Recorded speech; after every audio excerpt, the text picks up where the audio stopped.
Design করতে বসে যদি আপনি ভালো ফন্ট খুঁজে না পান, কোন ফন্টটি ব্যবহার করলে আমার ডিজাইন ভালো হবে, কোন ফন্টে ব্যবহার করা উচিত, ভালো ফন্ট খুঁজতে খুঁজতে যদি আপনি হয়রান হয়ে যান, তবে রিল্যাক্স হন। আমি আপনাকে 10টা ফন্টের লিস্ট দিচ্ছি। এই 10টা ফন্ট ব্যবহার করে আপনি সমস্ত ডিজাইন করে ফেলতে পারবেন। সোশ্যাল মিডিয়া পোস্ট বলেন, ব্র্যান্ডিং বলেন, ক্যাম্পেইন বলেন অথবা থাম্বনেইল, যে কোনো কিছু আপনি ডিজাইন করে ফেলতে পারবেন এই 10টা ফন্ট ব্যবহার করেই। এবং এই ফন্টগুলো কিন্তু অবশ্যই প্রিমিয়াম লুক হয়। ডিজাইন ইন্ডাস্ট্রিতে সবচাইতে বেশি ব্যবহৃত হয়েছে এই ফন্টগুলো।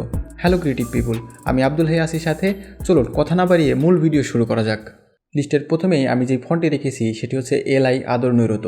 আমি আমার 5 বছর ডিজাইন কেরিয়ারে বাংলায় যতগুলো ডিজাইন করেছি তার মধ্যে সবচাইতে বেশি ব্যবহার করেছি আমি এই ফন্টটি। এই ফন্টে একটা আলাদা সৌন্দর্য আছে। আমি এটা বড় বড় ব্র্যান্ডের ডিজাইন থেকে শুরু করে ছোটোখাটো বিজনেস পেজ সব জায়গায় আমি এই ফন্টটি ব্যবহার করেছি। এবং এইখানে কিন্তু ক্লায়েন্টরা যে পছন্দ করেন ব্যাপারটা কিন্তু এরকম না, তারা প্রথম দেখাতেই পছন্দ করেছে ফন্ট সিলেকশনটা। এই ফন্টটা আপনি লিপিকরের ওয়েবসাইট থেকে ডাউনলোড করতে পারবেন। দ্বিতীয় যে ফন্টের কথা আমি বলবো এটা কিন্তু আরও সুন্দর এবং সবচাইতে মজার ব্যাপার হচ্ছে এটা আপনি গুগল ফন্ট থেকে সরাসরি ডাউনলোড করতে পারবেন। কোনো থার্ড পার্টি ওয়েবসাইটে গিয়ে আপনাকে ডাউনলোড করতে হবে না, গুগল ফন্ট থেকে আপনি সরাসরি ডাউনলোড করতে পারবেন। ফন্টের নাম হচ্ছে হিন্ট শিলিগুড়ি বাংলা ফন্ট। এই ফন্টটা বোল্ড টাইপের হওয়ার কারণে মেইনলি থাম্বনেইল বা পোস্টারের হেডলাইন হিসাবে ব্যবহার করা হয়।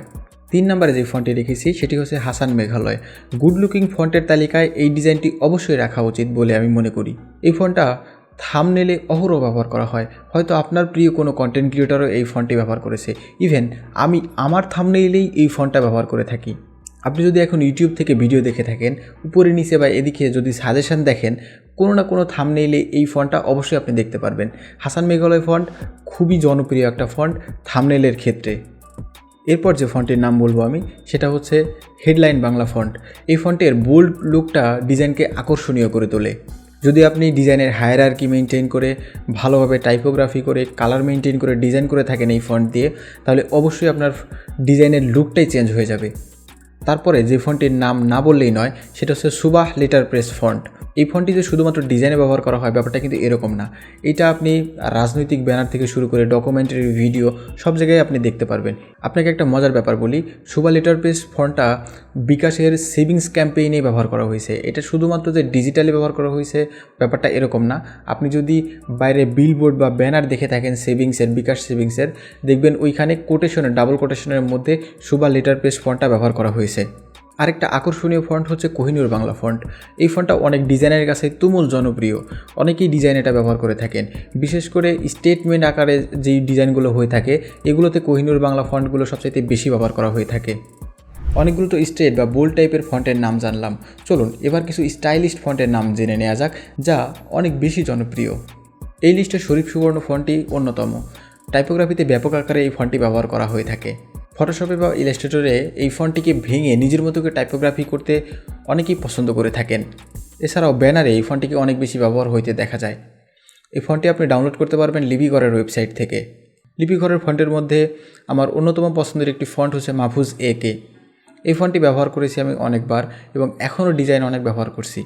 ফন্টটিকে আপনার কি চেনা চেনা মনে হচ্ছে? যদি চেনা মনে হয়ে থাকে অবশ্যই কমেন্ট করবেন। Last but not the least, সম্প্রতি রিলিজ হওয়া 36 জুলাই ফন্টে আমি অনেকগুলো থাম্বনেইলে ব্যবহার করেছি। থাম্বনেইলগুলো দেখার পর এক কথায় প্রথম দেখাতেই ক্লায়েন্ট পছন্দ করেছে। ফন্টটি আপনিও ব্যবহার করে দেখতে পারেন। একটা বিষয় অবশ্যই মাথায় রাখা লাগবে, শুধুমাত্র ফন্ট সুন্দর হইলেই কিন্তু ডিজাইন সুন্দর হবে ব্যাপারটা কিন্তু এরকম না। আমি আপনাকে এই গ্যারান্টি কখনো দিতে পারবো না যে শুধুমাত্র এই ফন্টগুলো ব্যবহার করলেই ডিজাইন অনেক বেশি সুন্দর হয়ে যাবে। ডিজাইনের যে অন্যান্য প্যারামিটারগুলো আছে, যেমন তার টাইটেলের হায়ারার্কি মেনটেন করা, কালার মেনটেন করা, স্পেসিং, নেগেটিভ স্পেসিং সব কিছু মেনটেন করলে তাহলে একটা ডিজাইন সুন্দর হবে। আমি প্রতিনিয়তই ডিজাইনের টিপস অ্যান্ড ট্রিক্স নিয়ে ভিডিও বানাচ্ছি। কালার থিওরি, হায়ারার্কি এগুলো নিয়ে ভবিষ্যতে ভিডিও বানাবো। আমার সাথে থাকার জন্য অবশ্যই চ্যানেলটিকে সাবস্ক্রাইব করে রাখবেন। Happy designing.